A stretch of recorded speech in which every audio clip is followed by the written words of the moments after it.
I'm Rob Skinner, and this is the Rob Skinner Podcast. And today I want to talk to you about not giving up because sometimes you're closer to your breakthrough than you think. There's a story from a book that I absolutely love. It's called Think and Grow Rich by Napoleon Hill. It's an oldie, but it's a goodie. And in the story, he talks about a man who goes out to strike it rich, and he's in Colorado. He buys a ton of like mining equipment and all sorts of things associated with it. He starts digging and he gets some gold. He initially finds some gold and he's really fired up and he's happy and he's just telling all his friends about it. And then one day the gold runs dry. He just comes to the end of that vein, can't find it, keeps digging, keeps trying. And finally, he just quits. He gives it up. He tells his family, "I'm sorry, it's done." He's invested all of his time, all of his money into this gold mine. And so he ends up just quitting at that point. He sells all of his equipment for pennies on the dollar to another person, basically a junk dealer.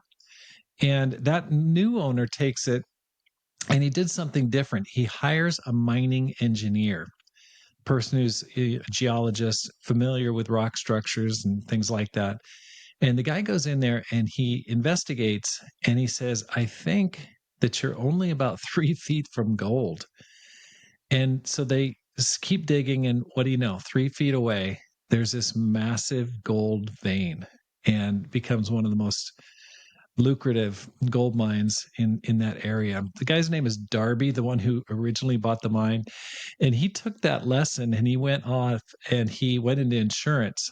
And the lesson that he gained from his quitting is one, never quit, even when people say no. And he became super wealthy in the insurance business from the lesson that he learned to never, ever quit. But I think in the same way, spiritually, there's some gold that we can dig up from that one, from this whole lesson. In Galatians chapter 6 and verse 9, it says, "Let us not become weary in doing good, for at the proper time we will reap a harvest if we do not give up."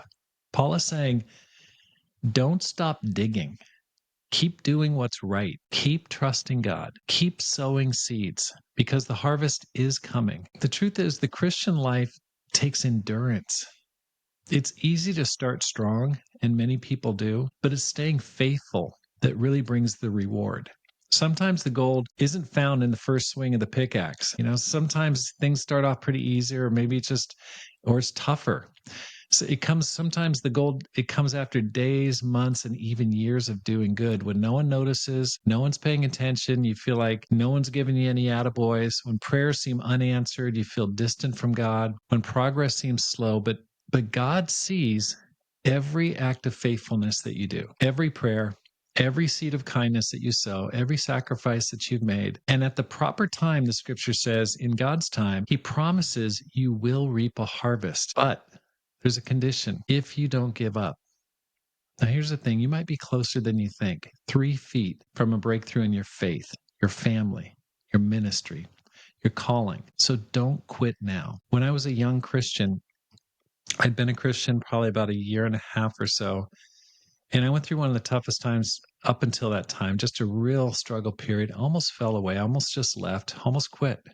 I really, really honestly considered just walking away from my relationship with God, going back to my old life, leaving church, and just calling it in. And I just felt like the demands of God, the church, were just too much. Too much sacrifice, too much time, too much money, too much energy. Didn't have a lot of money at the time, but whatever I did was challenging. I really wanted to leave, but I don't know what got into me.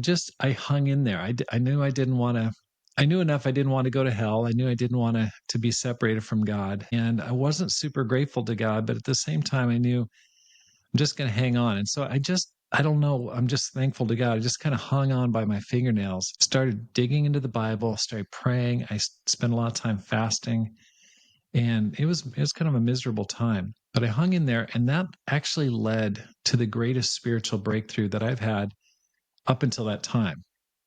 I mean, it was really, really awesome because even though I was miserable for a while, even though I just felt so lost and so empty, it forced me to dig deeper in my relationship with God to break into a new vein, a deeper vein. I had that initial early success as a young Christian. I was fired up and just glad to be out of my sin. But God was saying, "Hey, that's good, but you need to go deeper. You need deeper motivation. You need deeper wells of motivation. The the current amount of gold you've got is not going to take you where I want to take you. And so I went through a period of about 6 months of struggle and fasting and prayer. I mean, at one point I fasted, I think the longest was about 18 days. I was just like really desperate and really went after it. So it led on to like a breakthrough that really powered me, especially in my early days in the ministry. I just was so fired up. And I think I've shared about it elsewhere. It just restored my sense of grace and God's love and just how lucky I was. I just replaced that old cranky attitude that I have with a real grace-filled motivation and springs of energy. It just was like breaking into a new mine of gold that I hadn't seen before. So let me ask you today, where are you tempted to give up? In what areas do you feel like, oh, I just want to quit? I just want to pack it in. Maybe you've been praying for someone and you haven't seen a change. Maybe you're feeling like, oh, my kids are never going to change. They're never going to turn toward God. Or maybe you've been trying to grow your ministry and it's really been frustrating and just feel like you're beating your head against the wall. Or maybe it's your business. You've been trying to grow it, but doesn't feel like you're making the progress you want or that you initially had hoped for when you first started it. Or maybe it's your marriage. Maybe you feel like, man, no matter what I do, things don't seem to get better. And you feel like nothing's happening. And maybe you're a younger Christian and you're going through something similar. Just you're feeling like that initial glow in your relationship with Christ is kind of dimmed. Well, I want to tell you something. Don't give up, because maybe you feel like your spiritual life is going nowhere or you can't overcome a particular sin. I don't know what you're going through right now, but I know that periodically God puts us through times where we feel like, man, I've come to the end of the line here. I'm not being productive. I'm not seeing the kind of production or results that I really want. But I want to tell you, keep going. Don't quit. Don't stop now because you may be 3 feet from gold. God's timing is perfect. And when he brings the harvest, you look back and you realize that every swing, every tear, and every prayer was worth it. Thanks for listening. Here's how you can help support the program. First, just let your friends know about it. Spread the word, please. Secondly, read and review my latest book, The 10X Christian. And you can find that on my website at robskinner.com, or else you can go to Amazon and buy it directly, because my goal is to inspire you to live a no regrets life, make this life count, and multiply disciples, leaders, and churches. Have a great day and make this life count.